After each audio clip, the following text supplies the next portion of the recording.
Hey, folks, what's up? How's it going? Welcome to Moment of Clarity. Thanks for joining me today. Please take a second to share this.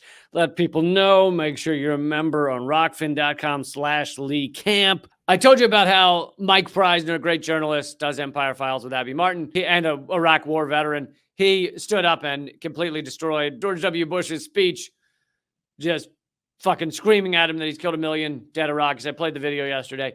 So we have a second person. This is the second night, a different George W. Bush speech. Apparently he's on a speaking tour because a lot of people want to hear what, this war criminal has to say, what this fucking evil villain of the grossest order, of the highest gross order of disgusting filth. They want to hear what he has to say. Really. What ideas does he have? Because he's both dumb and a war criminal. So that's a great mix. I really want to, hopefully give me advice on how to live life. So it was interrupted the next night, not by Mike Preisner. I assumed they wouldn't let him in again. This is Jeb Sprague. I hope I'm pronouncing his name right, which is why I'll pronounce it two different ways so that I'm bound to get it right. Jeb Sprague, who stood up in Bush's other speech. And in this one, unlike the Mike Preisner video, this one we have just video of George W. Bush. We don't have video of Jeb, but you can hear him a little, and then someone's added subtitles so that you can read along with what he is saying. So this is George W. Bush getting interrupted during his speech. Okay. Sir, this is not the time. This is not the time for that, sir. Yes. No. No, it is disrespectful to the audience. Yeah. Yeah, no. There we go.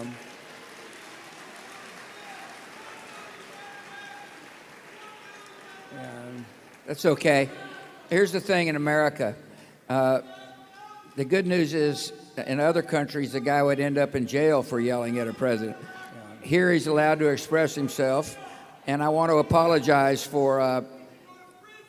Thank you, Jeb, for your service in interrupting Bush's fucking war criminal tour. His grand reunion of where they should get the band back together. He, Colin Powell, Condoleezza Rice, Dick Cheney. They should all do some song and dance numbers. I bet they'd sell a lot of tickets. They could play stadiums. But I love that video's hilarious partially because of the way Bush responds, but then also because of the way that fucking narrator responds, whatever moderator responds. First of all, Bush acts like it's funny at first. So he's like smiling. And then he realized, his slow-moving idiot brain slowly processes, might look bad to smile as this guy yells about the 1 million Iraqis I killed. So he then gets a serious face as it continues. The hamster, the one half-dead hamster running around the wheel in his head got him to switch from the to serious face. Then that moderator did what people do in these circumstances, which is act like the person speaking out is the problem, right? It's not the 1 million dead people in Iraq. It's not the fact that I'm interviewing a war criminal. It's not the fact that that this guy that I'm sitting next to should be in prison for roughly 9 billion years. None of that is the problem. The problem is you, sir, this is not the time, and you are interrupting. Can we agree not to be rude? Okay, then. We can listen. We can kill 1 million people, but if you're gonna be rude about it, it's one thing to murder hundreds of thousands in cold blood, but this interrupting while we're speaking thing, that's over the line, okay? That's a red line for me, is interrupting a talk. They act like being rude is the problem, not the fact that George W. Bush should be in prison for the rest of his life. I would say executed, except I'm anti-capital punishment. Otherwise, I would say executed. But And so he's like, oh, it's rude. It's rude. Now is not the time. That's my other favorite thing. They love to say that. Now is not the time for this. Oh, when is the time? When is the time that you're going to sit down with people and let them tell you how fucked up this has been? When is the time that you're going to sit down? George W. Bush is going to sit down and really have a good heart-to-heart with the people he's destroyed, the people's lives he's destroyed, the people who've lost family members, the people whose cousins have lost family members, the people who everything has been turned upside down, and they will never get over the harm that was created by the U.S. government, the U.S. military, and his administration. When is the time? When is the right time that he's going to sit down and do that? No, I'm interested. Tell me, when is that time? Yeah, that's the secret. That's what they don't want to say. There is no time. There is no time when that's right, when they're okay with that. So that's the other thing I would say. Now is the time. And then as this guy is clearly getting dragged out of there by security or whoever, you hear the moderator go, okay, there we go. As if that's the appropriate response to someone who has called out the reality of your crimes. Let's just pull him out of the room. Then you have George W. Bush saying what these war criminals often say when their speeches are interrupted and then they have to wait for someone to be dragged out, is as the person's being dragged out or right after the person being dragged out, they go, that's what's wonderful about America. That is, you see that guy that we're beating the shit out of in the parking lot right now? That is what's wonderful about America. Like George Bush in that literally says, in other countries, he would be put in jail. But what about this country where he was dragged physically, could be very injured, because I've seen other times where people have stood up, they've gotten tackled by police or whatnot, and they've ended up very hurt. So could have been very injured.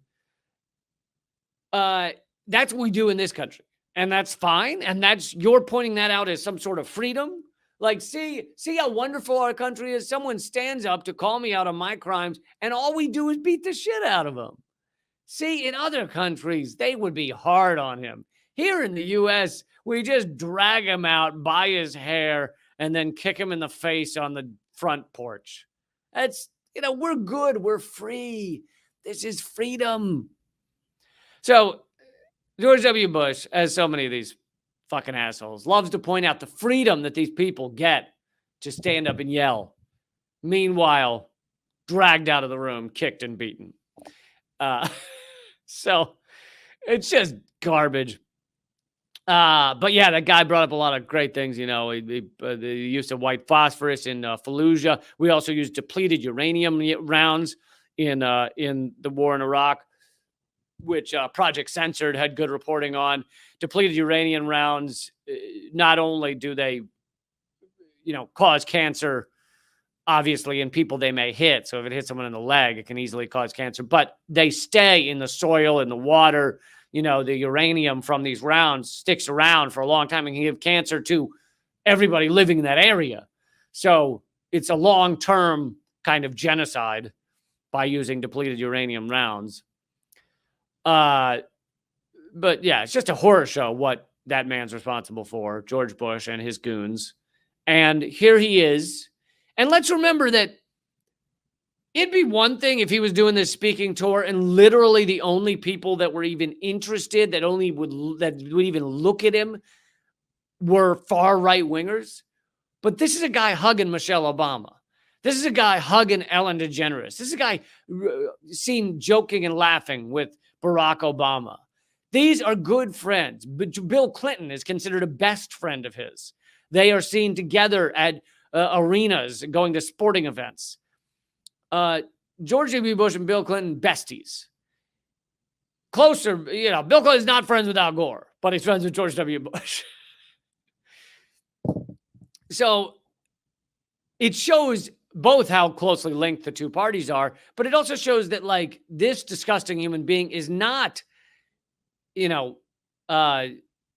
not been vomited out of the ruling class system. In fact, he's still very welcome in the ruling class system because what he did was fine for American empire.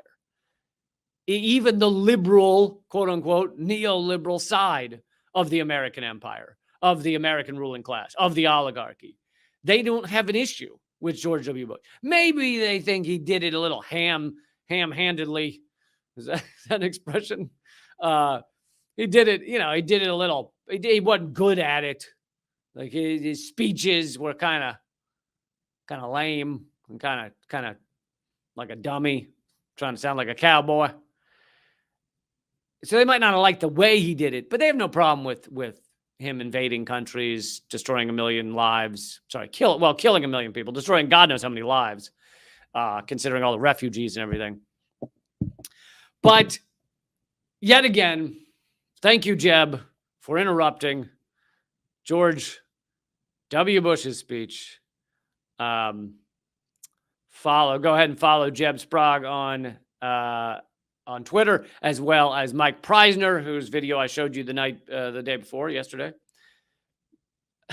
Not the day before yesterday. The day before, yesterday. The day before now. The day before this. I like saying 4 words when all I need is one. Rather than yesterday, it's the day before this time that we are here. You remember way back in that day before the day that we're on? You mean yesterday? Yeah, that thing there. Yeah, yes, the thing you just said. I don't know your long words, but day before other day. Day before this day.